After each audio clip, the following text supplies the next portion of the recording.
हमारे चैनल को सब्सक्राइब करें और वीडियो को सबसे पहले देखने के लिए बेल आइकन को जरूर दबाएं। बड़ी भाग्यशाली जमनिया हो जहाँ होवे हवनिया।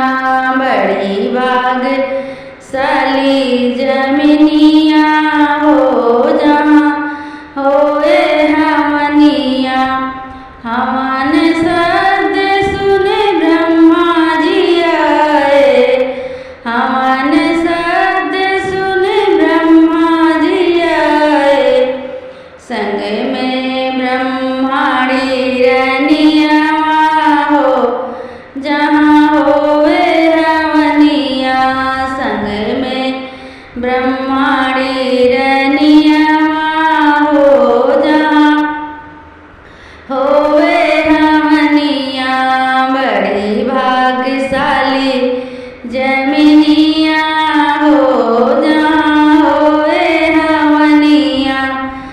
बड़ी भाग्यशाली जमनिया हो जहाँ होवे हवनिया। हवन शब्द सुन विष्णु जी आए। हवन शब्द सुन विष्णु जी आए। संग में लक्ष्मी रनिया हो जहाँ होवे हवनिया। संग में लक्ष्मी रनिया हो जहाँ होवे हवनिया। बड़ी भाग्यशाली जमनिया हो जहाँ होवे हवनिया। बड़ी भाग्यशाली जमनिया हो जहाँ होवे हवनिया। हवन शब्द सुन भोले जी आए।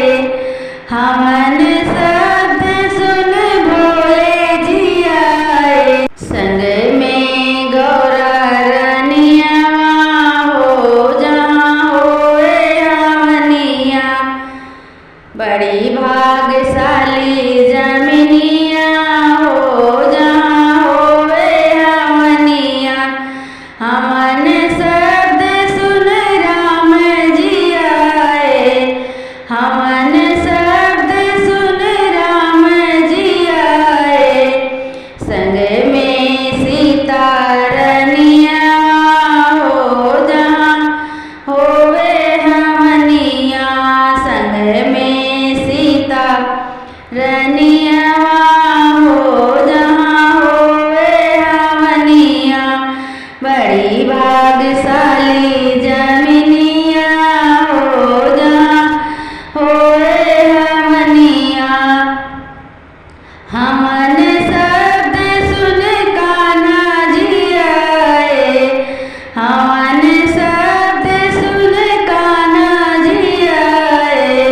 संग में रुक्मणी रनिया हो जहाँ होवे हवनिया। संग में रुक्मणी रनिया हो जहाँ होवे हवनिया।